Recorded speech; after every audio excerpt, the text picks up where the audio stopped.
The wine glass shattered against the kitchen tile, red liquid spreading like blood across my mother's pristine floor. I'd dropped it on purpose.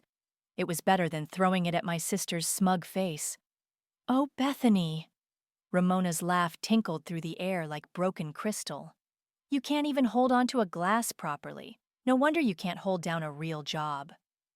I'm Bethany, 29, and this is how my Christmas dinner went to hell. The thing about family gatherings is that everyone plays their assigned roles. Ramona, the golden child, brings expensive gifts and stories about her latest promotion. I bring hand-painted wine glasses and get treated like I'm still finger painting in kindergarten.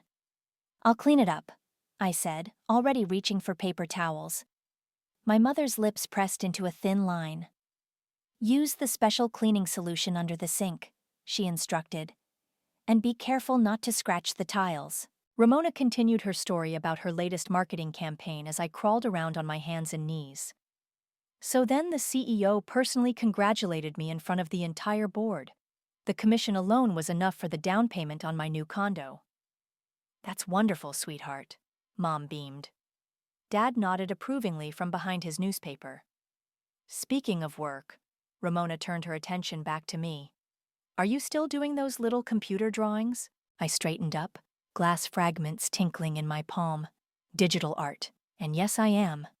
"What do you even make from that? Minimum wage?" She sipped her wine from a crystal glass, not one of my hand-painted ones.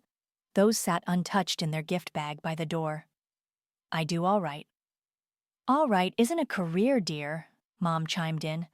"Remember that position my friend Margaret mentioned at her insurance company?" "I'm not interested in insurance, Mom."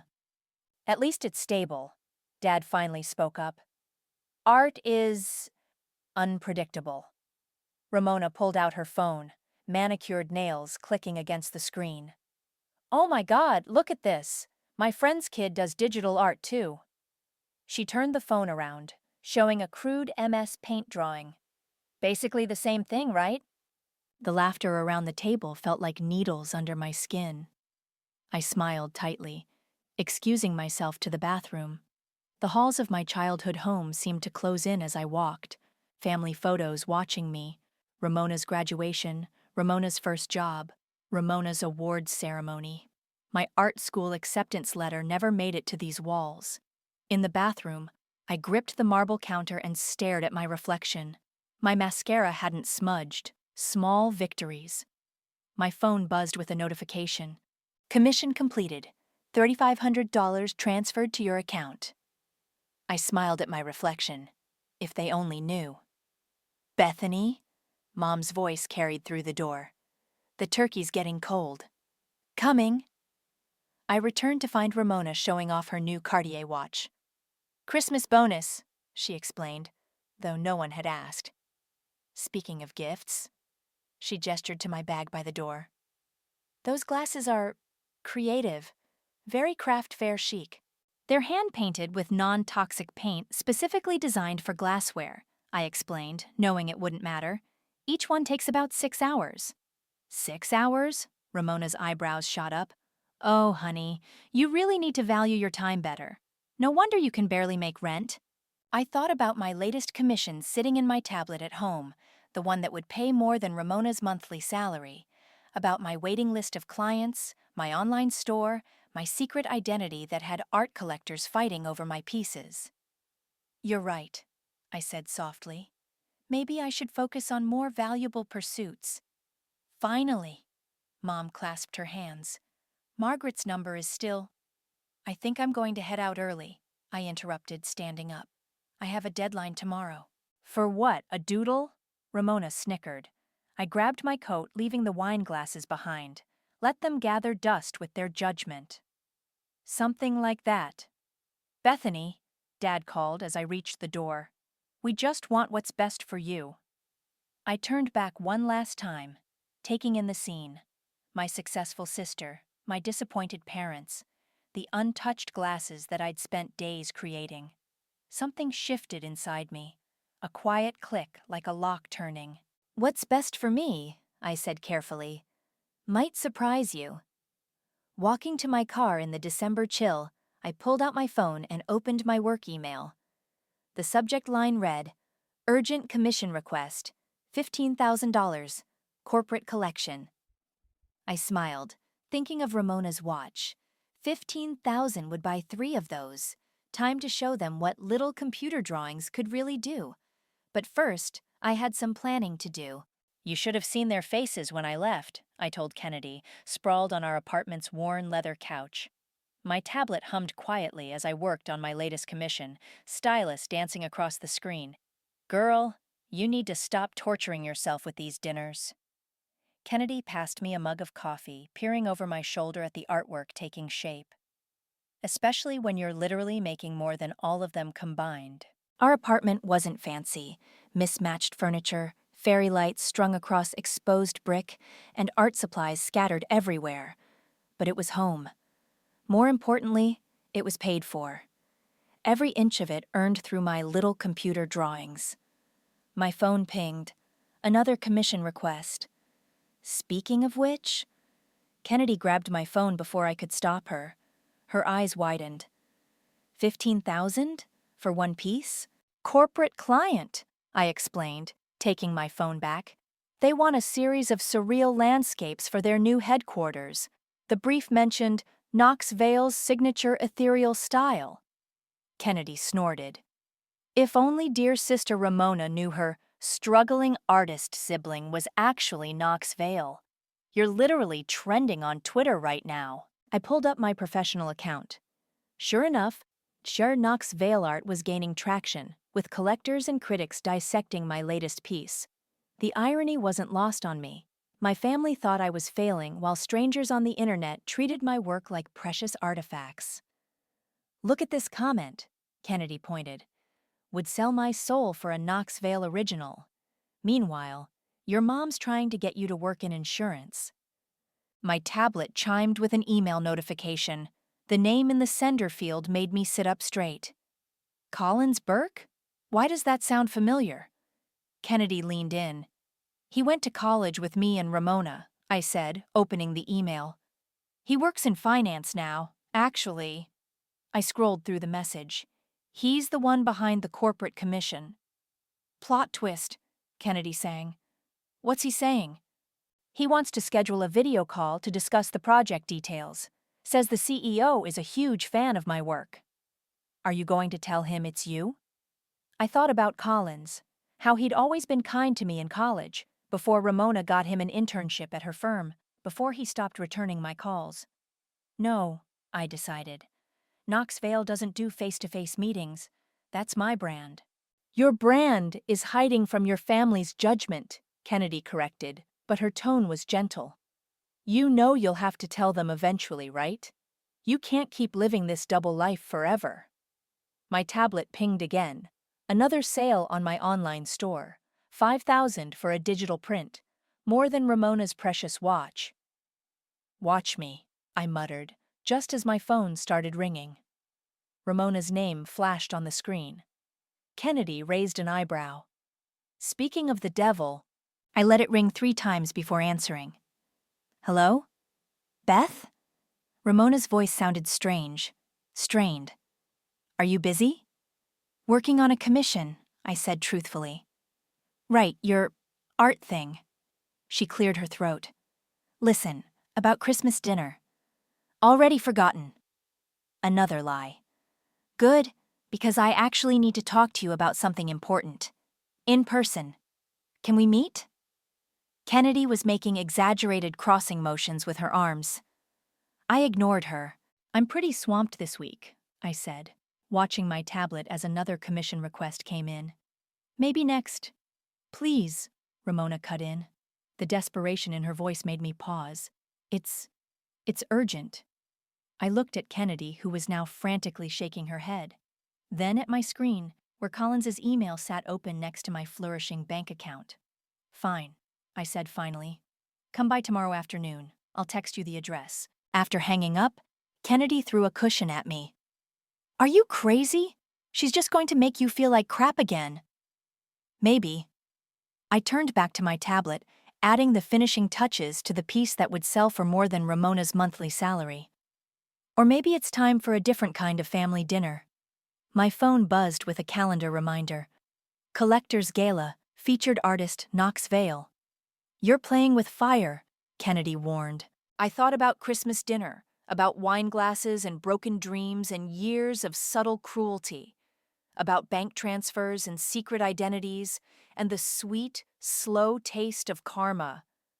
No, I said, signing the digital piece with my famous signature, a swirling darkness that had become worth more than my sister's entire career. I'm just finally learning how to light the match. The commission from Burke sat in my inbox like a time bomb. Tomorrow, Ramona would walk into my apartment, probably ready to dispense more sisterly wisdom. She had no idea she was about to enter NoxVeil's lair. I smiled, opening a new canvas on my tablet. Time to create something special for my dear sister's visit. Ramona showed up at my door looking nothing like the polished executive from Christmas dinner.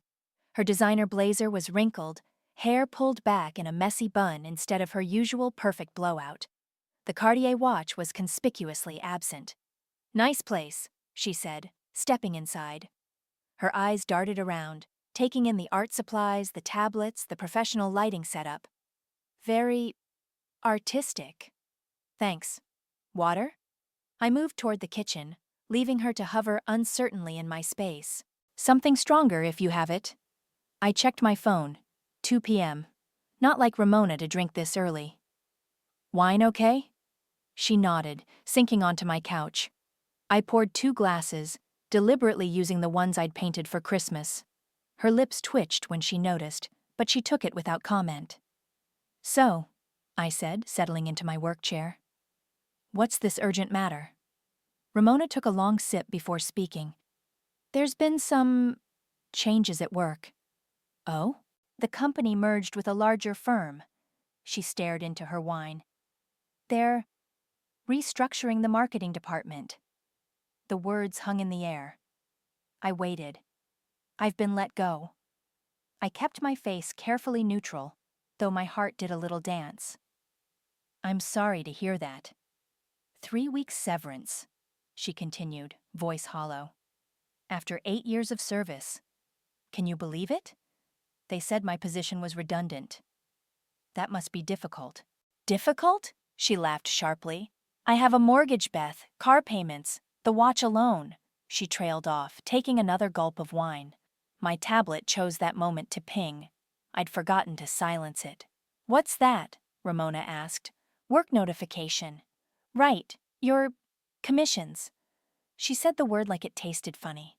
"Listen, Beth, I know we haven't always been close, but you're my sister and I need—" Another ping. Then another.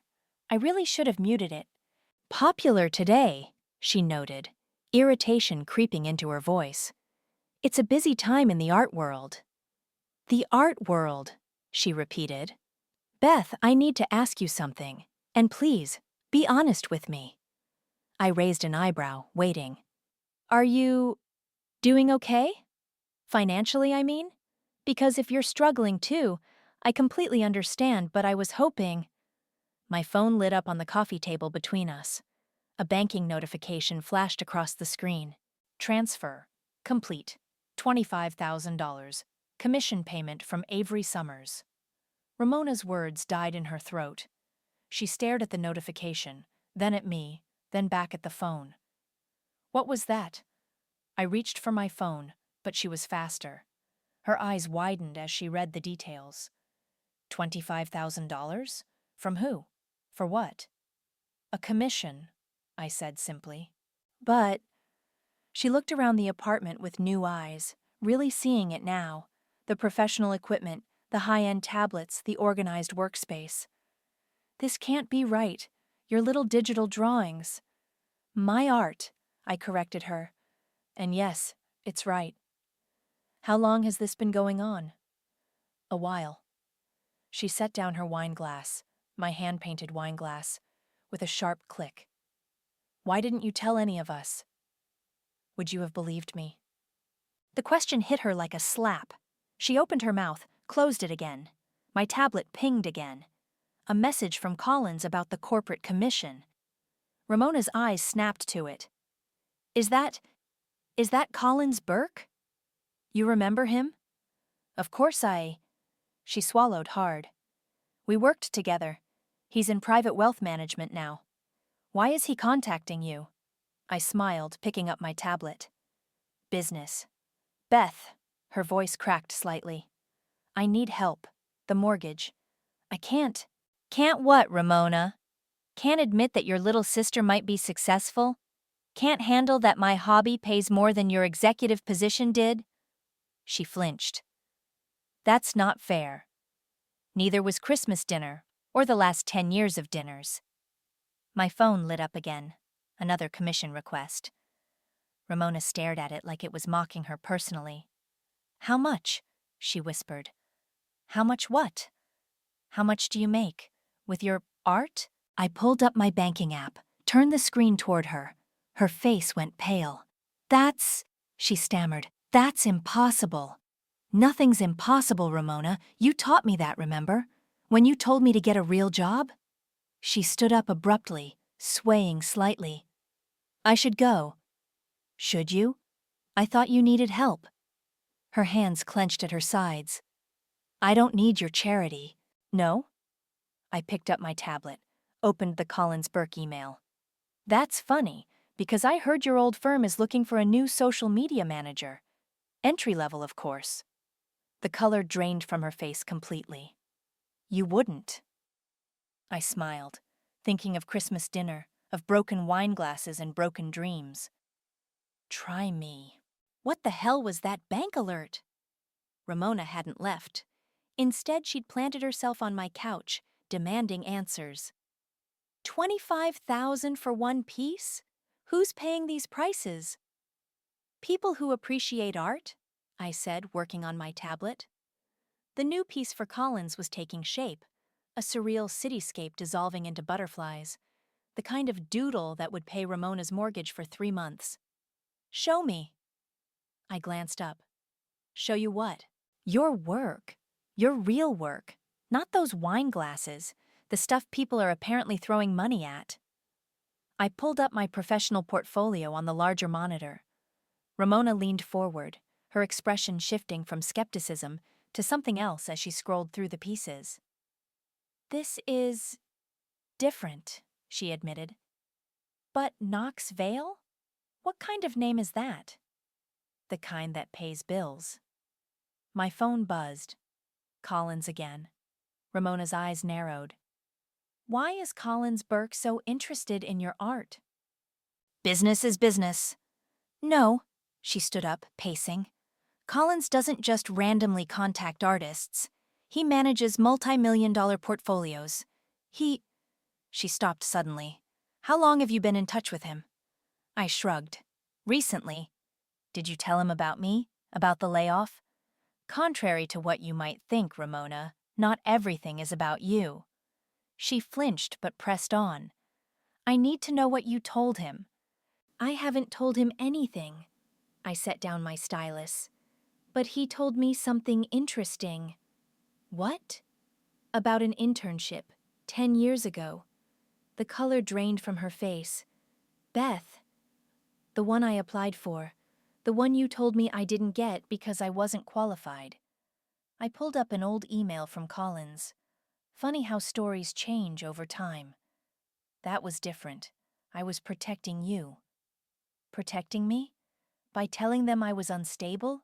That I couldn't handle professional pressure? She sank back onto the couch. You were so focused on art, on these fantasies. I knew you'd crash and burn in corporate.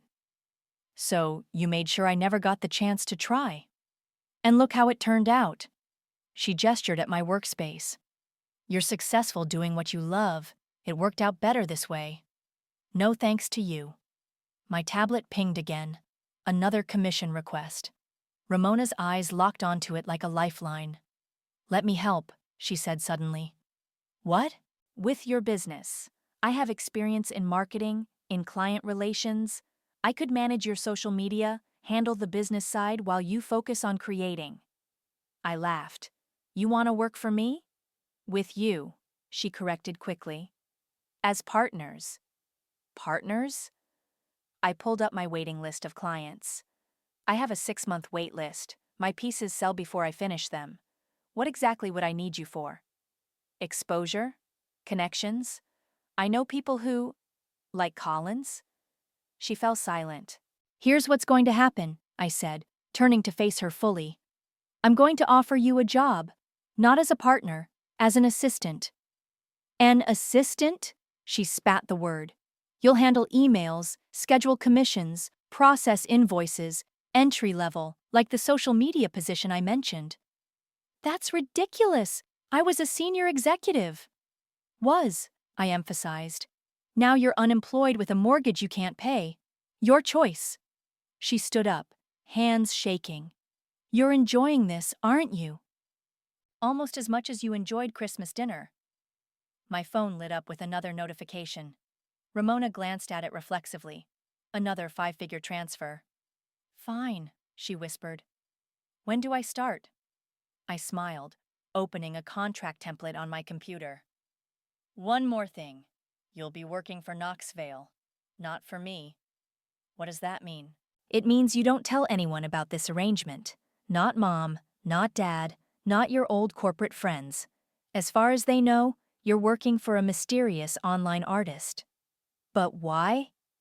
Because I said so. I turned the screen toward her. Sign here. She picked up the stylus, hand hovering over the signature line. This isn't you, Beth. This calculated cruelty. No, I agreed. This is what you made me. She signed. The stylus clattered onto the desk. I'll email you the schedule, I said, turning back to my tablet. You start Monday. Ramona gathered her things, moving like a sleepwalker. At the door, she paused. That piece you're working on, she said quietly. The city turning into butterflies. It's beautiful. I know. After she left, I called Kennedy. You did what? She exclaimed when I told her. Hired her as my assistant. You're playing with fire, Beth. I looked at my latest bank transfer, then at Ramona's signature on the contract. No, I said. I'm playing chess, and my dear sister just made exactly the move I wanted. NoxVeil's assistant speaking. How may I help you?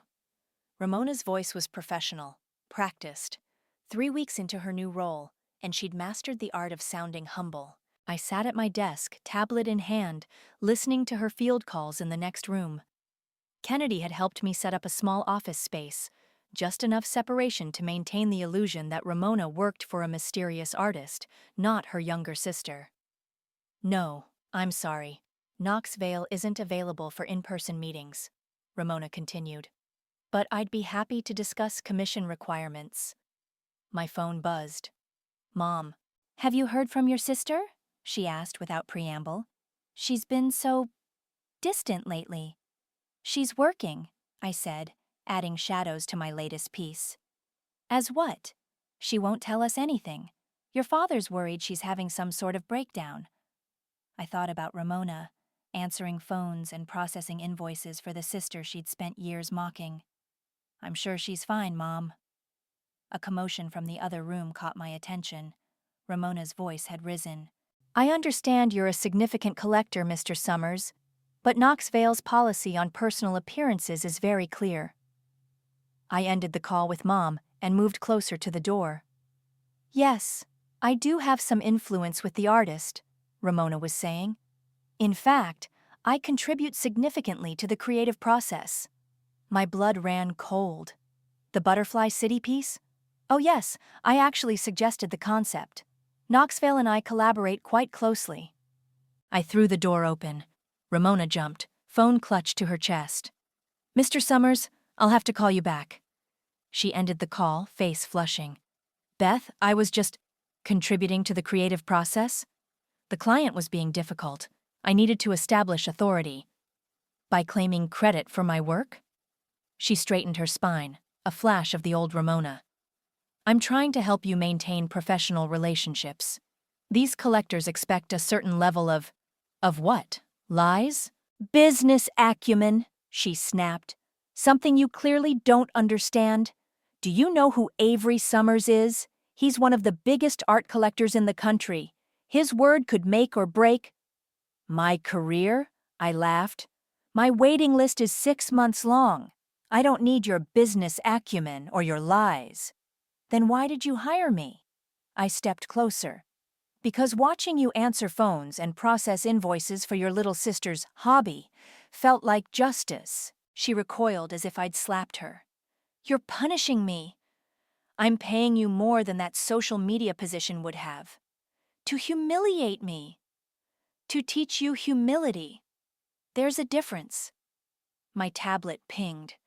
A notification from Twitter. Someone had posted about NoxVeil's latest piece, tagging Ramona's professional account. What did you do? I grabbed my tablet. The post showed my Butterfly City piece, but crudely edited. Ramona's face had been photoshopped into the corner, with text claiming she was the creative force behind NoxVeil's success. I might have mentioned my involvement to a few industry contacts, she said quietly. You leaked my work? Our work, she corrected. I'm tired of being invisible, Beth, of watching you succeed while you what? Face consequences? Experience failure for the first time in your life? The post was gaining traction. Art blogs were picking it up, questioning NoxVeil's authenticity, questioning my authenticity. Take it down, I said. I can't. It's not my post. Fix it. Or what? A hint of her old smugness crept in. You'll fire me? Go ahead. But first, explain to your precious collectors why NoxVeil's assistant is claiming creative credit. Watch your mystery artist persona crumble. My phone buzzed. Collins Burke. Interesting development with your sister, his message read. Didn't know she was involved with NoxVeil's work. I looked at Ramona, who was watching me with a mixture of defiance and fear. You're right, I said finally. I won't fire you. She relaxed slightly. Instead, I continued opening my email. I'm going to show you exactly what happens when you try to steal credit from the wrong artist. What are you doing? I pressed send on an email to Avery Summers. Attached was a recording of Ramona's earlier phone call, along with proof of my identity as NoxVeil. Teaching you another lesson about karma. Her phone started buzzing, art blogs requesting comment, collectors demanding explanations. You wouldn't, she whispered. I thought about Christmas dinner, about wine glasses and internships and years of subtle sabotage. Watch me. The notifications kept coming, each one hammering another nail into the coffin of Ramona's reputation. She sank into her chair, watching her professional world implode in real time. Why? She asked, voice breaking. I turned back to my tablet, starting a new piece, a phoenix rising from ashes. Because some lessons need to hurt to be remembered. Your sister's trending on Twitter again, Kennedy announced, dropping her phone on my desk. Not in a good way. I glanced at the screen. NoxVeil fraud was gaining momentum, but not in the way Ramona had hoped. Art blogs were tearing apart her claims, posting side-by-side comparisons of her previous artistic work, mostly corporate PowerPoints, with my pieces. She's being crucified, Kennedy continued. Even her old corporate contacts are distancing themselves. Good. Beth. Don't. I continued working on my latest commission. She brought this on herself. My phone buzzed. Dad. What did you do to your sister? He demanded without greeting. Nothing she didn't deserve. She's devastated. Your mother can't even get her to leave her apartment. I set down my stylus. Funny how concerned you are about her feelings now. Where was this concern when she sabotaged my career 10 years ago? What are you talking about? Ask her about the internship at Collins Burke's firm. Ask her what she told them about me. Silence on the line. Then, that was a long time ago. So is this conversation. I hung up. Kennedy perched on the edge of my desk. You're enjoying this too much. Am I? I pulled up my email. Look what just came in.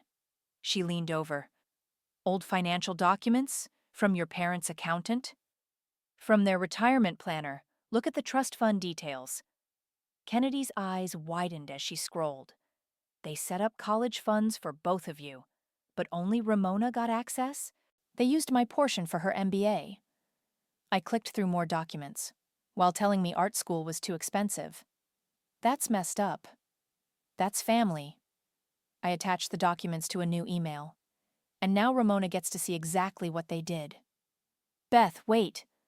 I pressed send. The message was simple. Still think I'm just playing with paints? My phone immediately lit up with Ramona's call. I let it ring. You can't ignore her forever, Kennedy said. Watch me. The door buzzer rang. Kennedy checked the security camera feed. It's Burke. I straightened. What's he doing here? Maybe checking on his $15,000 commission? I smoothed my hair, adjusted my tablet. Let him up. Collins looked exactly as I remembered. Tall, well-dressed, kind eyes behind expensive glasses. He surveyed my workspace with appreciation. So you're NoxVeil, he said. I had my suspicions after the Ramona incident. Did you? He sat down, uninvited. You always were the talented one, even in college. Funny how that talent didn't qualify me for your firm's internship. He had the grace to look embarrassed. Ramona was persuasive back then. Said you were unstable, that giving you the position would be setting you up for failure. And you believed her? I was young, ambitious. She was already connected in the industry. He leaned forward. But I followed your work, NoxVeil's work, for years. The way you blend surrealism with corporate aesthetics. It's revolutionary. What do you want, Collins? To commission more pieces. A lot more. He pulled out a contract. Our firm is expanding its corporate collection. We want to be NoxVeil's exclusive corporate client. I glanced at the figures. They made Ramona's executive salary look like pocket change. Why now? Because talent always rises. He smiled. And because watching Ramona fall has been illuminating. My phone buzzed again. A text from Ramona. The trust fund documents. Did they really do that to you? Collins noticed my expression. She's learning some hard truths, isn't she? Karma's funny that way. Speaking of karma, he pulled out another document. Found this in our old files. Thought you might find it interesting. It was Ramona's original letter to the firm, detailing all the reasons I shouldn't be hired. The lies she'd told, the reputation she'd tried to destroy. Perfect timing, I said, scanning the letter. The collector's gala is next week. NoxVeil's being featured. Going to reveal yourself? I thought about Christmas dinner, about trust funds and internships and years of calculated cruelty. No, I smiled. I'm going to let Ramona do it for me. How? I attached the letter to another email, this time to every major art blog that had covered the scandal. By showing the world exactly who she is, and exactly who I became in spite of her. Collins whistled low. Remind me never to cross you. My phone lit up with notifications as the letter went viral. Somewhere across town, Ramona was watching her last shreds of dignity disappear. Don't worry, I said, picking up my stylus.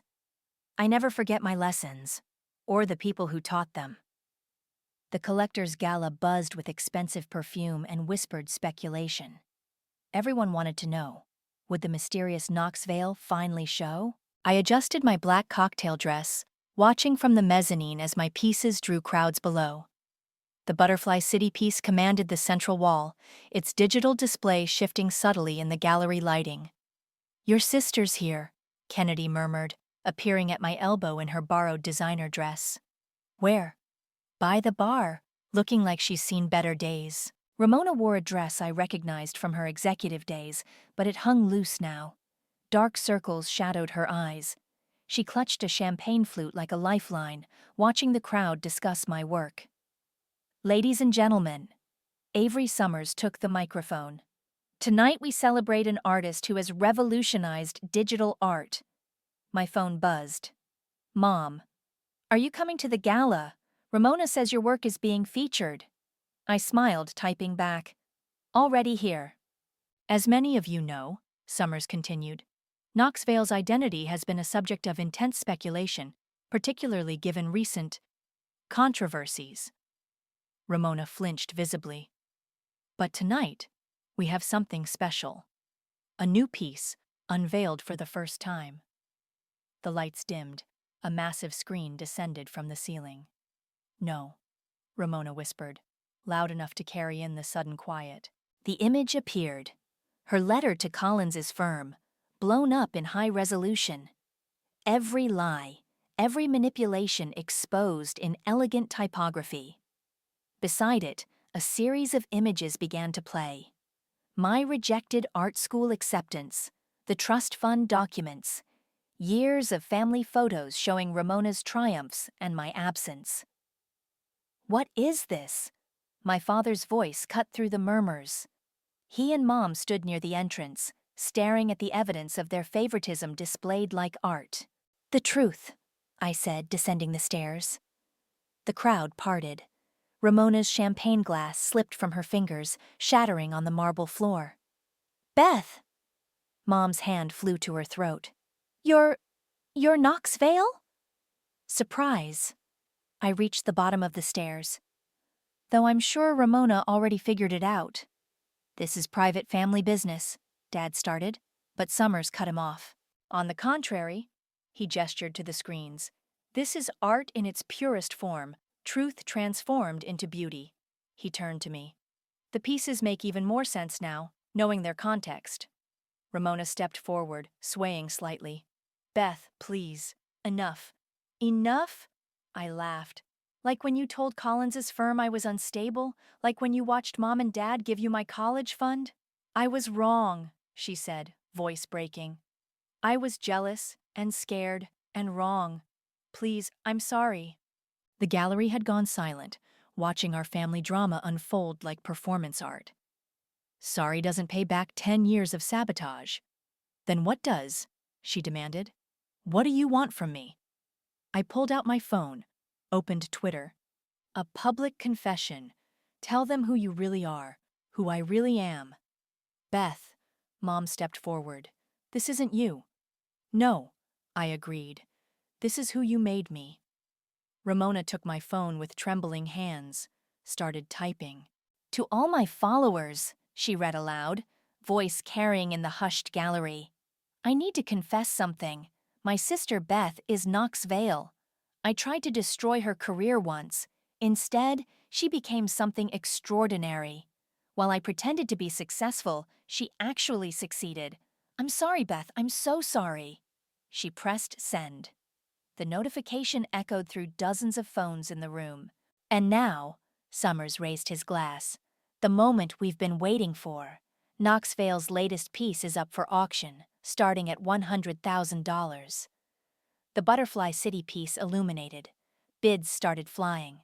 150, 200, $250,000. My parents watched, faces pale, as the price climbed. Ramona sank onto a nearby bench. 500,000, a voice called. Burke, raising his paddle with a slight smile. "Sold," Summers announced, "to the gentleman in the gray suit." Applause erupted. Cameras flashed. My parents tried to approach, but I turned away. "Beth," Ramona called after me, "what happens now?" I paused at the foot of the stairs. "Now, I go home and create more art. You go home and live with what you did. Mom and Dad go home and realize what they lost. And us? The family?" I thought about Christmas dinner, about broken wine glasses and broken trust and years of carefully crafted lies. "Some things," I said, ascending the stairs, "once broken, stay broken." The gallery erupted in chatter behind me. My phone buzzed with notifications, sales, commissions, interview requests, success, loud and undeniable. Kennedy met me at the top. "You okay?" I looked down at my family, small and lost in the crowd of my triumph.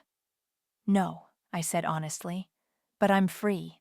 The gallery was quiet now, just me and my latest piece, Feast of Shadows. a self-portrait hidden in surreal swirls of dark and light. The plaque beside it read, "For every quiet sister who was told to sit still." My phone buzzed. Ramona again. 7th call this week. "You should answer eventually," Kennedy said, perched on a nearby bench. "She's been sending letters to the studio, too." "I know." A stack of unopened envelopes sat on my desk at home. "Did you read the reviews?" "NoxVeil's revelation shocked the art world," Kennedy quoted. "But her latest piece speaks volumes about family, power, and the price of silence. They love you. They love the drama." "Speaking of drama," Kennedy nodded toward the gallery entrance. My mother stood there, clutching her designer purse like armor. "Beth," she said softly. "Or should I say, NoxVeil. What do you want, Mom?" She approached slowly, heels clicking on marble, stopped in front of my self-portrait. "I've been studying your work," she said, really looking at it. "All those pieces over the years, they were screaming at us, weren't they?" I kept silent. "This one," she pointed to a dark spiral in the corner. "That's the Christmas dinner, isn't it? The wine glass breaking?" "Good eye." "Your father found the acceptance letter," she continued, "from the art school.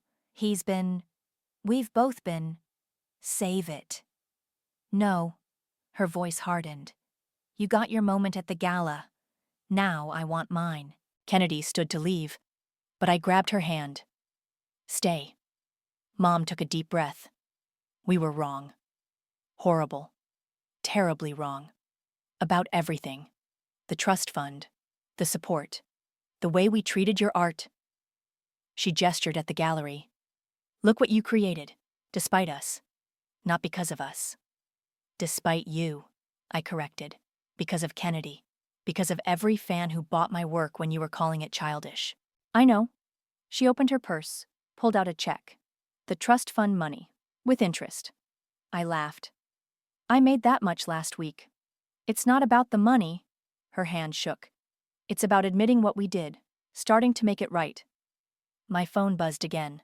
"Ramona." "She's in therapy," Mom said quietly. "Real therapy, not just career counseling. She talks about you a lot." "Good for her. She's not the only one who needs to change." Mom set the check on the bench. "We're selling the house, downsizing. Your father's retiring early. Why are you telling me this?" "Because we finally understand what success looks like." She looked at my piece again. "It looks like this, like courage and talent and proving everyone wrong." A group of students entered the gallery, whispering excitedly when they saw me. "Oh my God," one gasped. "You're NoxVeil. Your work inspired me to switch my major to digital art. My parents were so mad, but I showed them your Butterfly City piece and what happened?" I asked. They actually looked at it. Really looked." The student smiled. "Now my mom's helping me build a portfolio." Mom's breath caught. I saw the moment land, saw her recognize her failure in another parent's success. My phone buzzed one more time. A text from Ramona. "The therapy's helping. When you're ready, if you're ever ready, I'd like to try again. This time as sisters, not competitors." Kennedy squeezed my hand. "Your next piece," Mom said suddenly. "What's it about?" I pulled out my tablet, showed her the sketch, a family dinner table but made of glass, reflecting different truths in each surface. "It's called Second Chances," I said. "Not forgiveness, not yet, but possibilities," she finished. The students had gathered around my self-portrait, pointing out details, sharing theories. Their excitement filled the quiet gallery. "I have a commission to finish," I said. "But maybe we could get coffee next week. Talk about the art school you didn't let me attend." Mom nodded, tears threatening her perfect makeup. "I'd like that." As she left, Kennedy picked up the check. "What should I do with this?" I looked at the students, still absorbed in my work, at my mother's retreating figure, at Ramona's text. "Start a scholarship fund," I decided, "for young artists whose families don't believe in them yet." Yet? I smiled, picking up my tablet. Everyone's art tells a story. Sometimes it just takes the right audience to hear it. The gallery lights dimmed slightly, spotlighting Feast of Shadows. In its depths, a family dinner table stood empty, waiting. Not for forgiveness, not yet, but for possibility, for change, for the feast that comes after famine when shadows finally step into light. I opened a new canvas and began to draw.